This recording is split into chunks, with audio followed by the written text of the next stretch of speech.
RCF, près de chez vous, avec Damien Duris. Les enseignants opposés à la nouvelle école de la confiance se sont regroupés dans ce mouvement Les Stylos Rouges. On en parle avec Lucie Moreau, enseignante et déléguée syndicale au micro du Gossastre.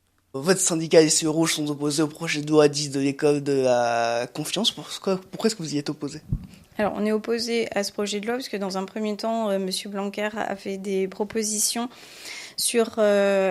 pour créer des établissements en fait qui allaient du primaire en intégrant le collège avec. Donc là, ce qui voulait dire aussi que les enseignants du primaire allaient avoir comme supérieur hiérarchique quelqu'un du secondaire et qui ne s'y connaît pas forcément sur le primaire. Donc là, c'était un flou énorme. Au niveau du Sénat, ces établissements ont été recalés, c'est-à-dire que ça n'a pas été gardé. Par contre, les sénateurs nous ont fait de magnifiques cadeaux et ont ajouté, eux, des choses qui n'étaient pas nécessairement prévues dans la loi à l'origine. Et ont conforté aussi ce que voulait faire M. Blanquer. Donc par exemple, nous, dans ce qui nous pose réellement problème, c'est le passage de l'obligation de scolarité à partir de 3 ans. Donc là, en fait, on a déjà 97% des enfants de 3 ans qui sont scolarisés. Donc ce qui veut dire que le petit morceau restant de 3% va passer. Mais bon, là, c'était pas un réel problème. Par contre, les moyens vont être dévoués au privé. Alors que, je veux dire, si le privé veut monter une école privée, il devrait pouvoir se financer tout seul. Et donc là, ça veut dire qu'on a des moyens publics qui vont glisser sur du privé puisque les communes vont être obligées de financer l'ouverture de ces classes. Donc ça, c'est un premier problème. Ensuite, le deuxième problème dans la loi dite de la confiance, c'est le passage du concours pour les futurs professeurs. Donc là, on avait un concours fin M1 et le concours devrait passer fin M2. Plus aussi dans la maquette, une possibilité en étant étudiant dès la L2 de faire des remplacements ponctuels dans les classes. Donc là, nous, ça nous pose un réel problème parce que ça veut dire aussi qu'on va mettre des jeunes sans formation, déjà dans la précarité parce qu'ils sont censés, eux, être étudiants, mais on va les mettre quand même dans le monde du travail, donc avec pas du tout les mêmes objectifs, où ils vont être sur du mimétisme de pratique et non pas du tout découvrir différentes formes de pratiques et surtout s'appuyer sur les recherches pour construire leur professionnalité. On va avoir aussi donc un concours qui va être reculé à la fin du M2, donc ça veut dire qu'une personne qui a son Master 2 mais qui n'obtient pas son concours ne peut pas travailler, n'aura pas le statut de fonctionnaire. Là, nous, ce qui nous pose un réel problème, c'est qu'on va avoir un vivier de contractuels énorme et ce qui va parfaitement dans la loi aussi de la fonction publique, de transformation, avec une suppression des 120 000 fonctionnaires. Sachant... C'est une précarisation ?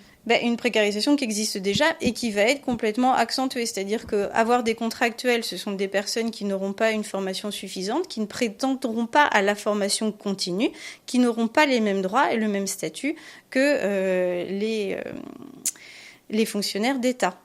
Pour les enfants, le risque, c'est qu'il y ait un moins bon apprentissage ?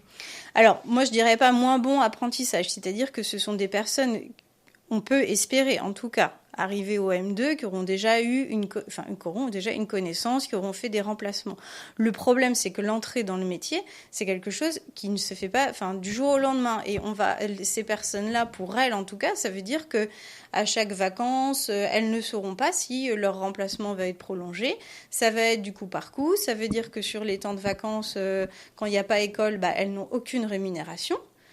C'est inadmissible aujourd'hui d'arriver à ça. Ça veut dire aussi qu'on renvoie un message aux familles et aux enfants que quelque part, ils ne valent pas la peine non plus qu'on paye suffisamment les personnes, qu'on protège les personnes qui vont enseigner aux enfants. Et pour moi, le problème, il est là aussi, c'est qu'on renvoie une image complètement sabordée de l'éducation. Ça devient vraiment critique. Et concernant l'enseignement aux enfants, concernant ce qu'ils auraient appris, est-ce qu'il y a quelque chose qui va changer ? Alors, il n'y aura pas de changement des programmes. Ça, on est bien d'accord, c'est pas du tout la question là-dessus. Par contre, nous, ce qui nous pose vraiment question, comme je vous le disais par rapport au M2, en tout cas au changement de la plaquette de formation, c'est que les personnes qui vont être en stage, elles vont, ce qui est très bien, pas en stage même, parce que pendant L2, L3, M1, M2, elles vont faire des remplacements. Donc ça veut dire qu'elles vont être dans des classes où elles vont faire à la façon de l'enseignant qui est présent. Alors que l'intérêt des stages, justement, c'est de voir différentes pratiques, mais de les confronter aussi à la théorie qui est enseignée au sein des SP. Ce qui ne sera plus le cas. Là, je veux dire, on va avoir des personnes du coup qui vont avoir une accumulation de pratiques, mais peut-être pas avec le nécessaire recul de la théorie. Et l'un ne va pas sans l'autre. Ça veut dire qu'aujourd'hui, je sais pas moi, une personne qui va faire un remplacement en CP, elle va faire, je sais pas, le truc qui va agacer tout le monde, méthode syllabique ou pas méthode syllabique, enfin le vieux truc qui n'avance pas. Et elle n'aura pas la réflexion, c'est-à-dire pourquoi je le fais ou pourquoi je ne le fais pas. Qu'est-ce que ça apporte aux élèves ? Enfin, voilà. C'est-à-dire que la pédagogie, c'est ça, c'est s'interroger sur pourquoi on enseigne de telle façon, quel chemin on pourrait prendre pour arriver à ce que les enfants comprennent.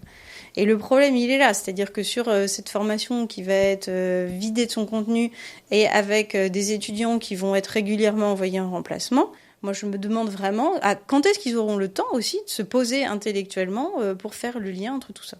Le ministre de l'Éducation nationale a rétorqué en tout cas aux remarques des professeurs en colère qu'il y avait une mauvaise interprétation de la loi. Qu'est-ce que ça vous inspire, cette riposte en quelque sorte ? Une mauvaise interprétation, c'est sûr qu'on n'en a pas du tout la même lecture. Hein. Après...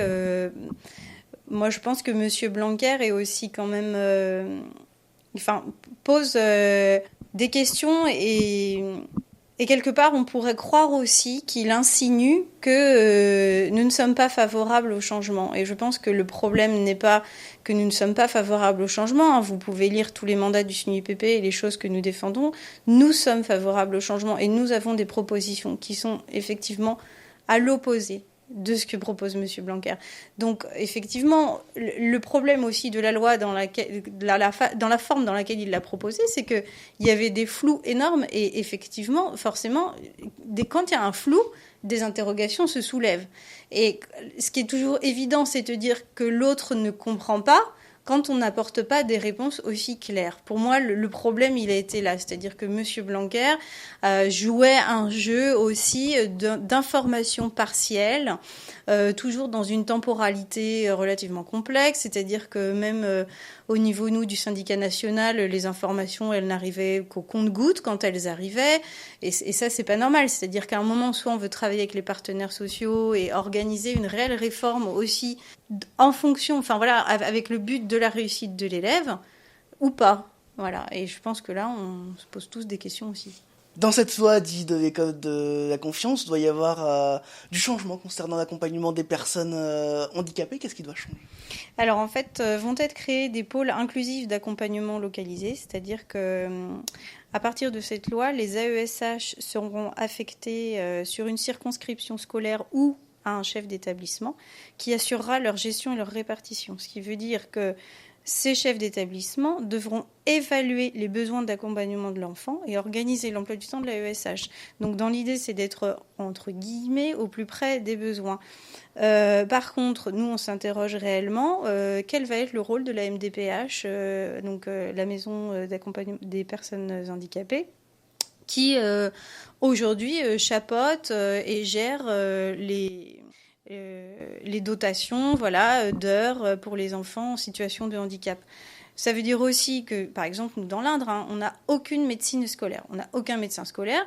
Moi, il va falloir m'expliquer comment un chef d'établissement, comment est-ce qu'il va avoir les compétences, est-ce qu'il va avoir une formation express, je ne sais pas, pour savoir le nombre d'heures dont aura besoin un élève. Et ça veut dire qu'on va être aussi aujourd'hui sur des accompagnements de plus en plus mutualisés, ce qui veut dire qu'on va avoir une AESH pour différents enfants, qui auront en plus, ça se trouve, des handicaps, mais totalement différents les uns des autres, avec des besoins différents.